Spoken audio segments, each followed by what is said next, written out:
আসসালামু আলাইকুম। MTV present safe প্লেতে সকলকে আমন্ত্রণ। আর্জেন্টিনার এই টিমটায় ম্যাকঅ্যালিস্টারের একটা অদৃশ্য ভূমিকা আছে।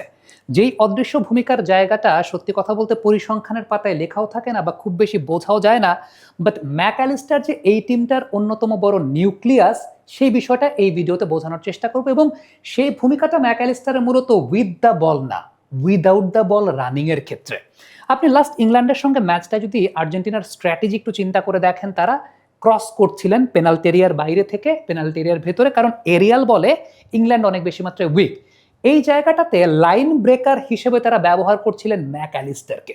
আপনি একটা না, দুইটা না, তিনটা না, চার পাঁচটা ইনসিডেন্ট এরকম আমি আপনাদেরকে দেখাতে পারবো ইংল্যান্ডকে যে ওই সময় একটা সাফোকেটিং সিনারিও তৈরি করে রেখেছিল আর্জেন্টিনা এক গোলে পিছিয়ে পড়ার পর।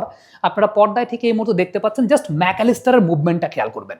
ম্যাকঅ্যালিস্টার ওয়াজ দ্য পার্সন যে ওই জায়গাটাতে পুরোপুরি ইংল্যান্ডের ডিফেন্সকে ব্যতিব্যস্ত রেখেছিল এবং ব্যতিব্যস্ত রেখে ওই জায়গাটাতে তাদেরকে ডিস্টার্ব করছিল। এটাকে লাইন ব্রেকিং রান বলা হয়।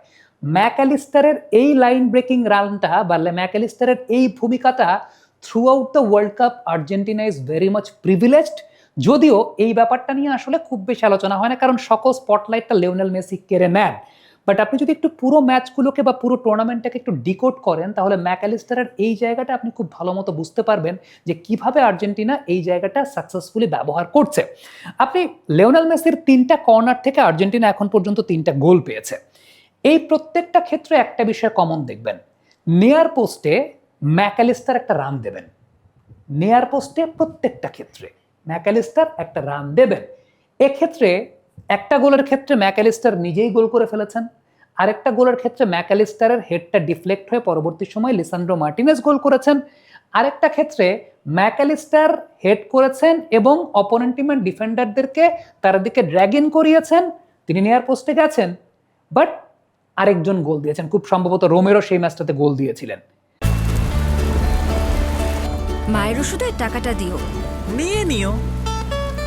সে কখন থেকে বলছো নিও নিও, দিবাটা কখন? তুমি যখন বলো দিও, আমি তখন করি নিও। হাতে যখন নিও তখন বিল পে, ফান্ড ট্রান্সফার অথবা সেভিংস সবই হবে টেনশন ফ্রি। এই তোমার নিও। তাহলে আমার মোবাইল বিলটাও দিও। আপনি বলেন দিও, এমটিভি বলে নিও। এটাই ম্যাকঅ্যালিস্টারের অফ দ্য বল মুভমেন্টের ক্যারিশমেটিক জায়গাটা। অর্থাৎ লিওনেল মেসির এই খেলাটাকে কমপ্লিমেন্ট করার জন্য আসলে কত দিক থেকে সাপোর্টের জায়গাটা প্রয়োজন এবং আর্জেন্টিনার এই টিমটার মধ্যে যে কত ধরনের ক্যারেক্টারিস্টিক্স আছে, সেটা একটা দার্শনিক তত্ত্বের আমার কাছে মনে হয় যে একটা বই বের করতে হবে, যেখানে আপনি এই বিষয়গুলো খুব ভালো মতো ডিকোড করতে পারবেন। ম্যাকঅ্যালিস্টারের এই অফ দ্য বল রানের জায়গাটা that is very important for Argentina এবং সেটাই কিন্তু এই বিশ্বকাপে আমরা দেখতে পেয়েছি। ইভেন আপনি যদি লিওনেল মেসির প্রথম অ্যাসিস্ট ইংল্যান্ডের সঙ্গে যে গোলটা আর্জেন্টিনা পেল, সেটাকেও যদি আপনি টানতে চান, তাহলে এটার বিল্ড আপটা কিন্তু আগে থেকে হয়ে এসেছে। ম্যাকঅ্যালিস্টার সেই জায়গাটা ওই মুভমেন্টটা করছিলেন, বারবার ক্রস আসছিল এবং ম্যাকঅ্যালিস্টার ওই জায়গাটা ডিফেন্সটাকে ব্রেক করার চেষ্টা করছিলেন। এটাই ইংল্যান্ডকে অভ্যস্ত করে তুলেছিল। বাট ওই জায়গাটাতে চমৎকার প্রিপ্ল্যান্ড ওয়েতে লিওনেল মেসি কি করেছেন, ওই ক্ষেত্রে আর বলটাকে ক্রস করেন নাই, but they were prepared for the cross. তারা জানেন যে ম্যাকঅ্যালিস্টার ওইখানে ঢুকবেন এবং ক্রস করবে, ম্যাকঅ্যালিস্টার হেডের জন্য যাবেন, তারা হেড প্রতিহত করবেন, তারা সেটা জানেন।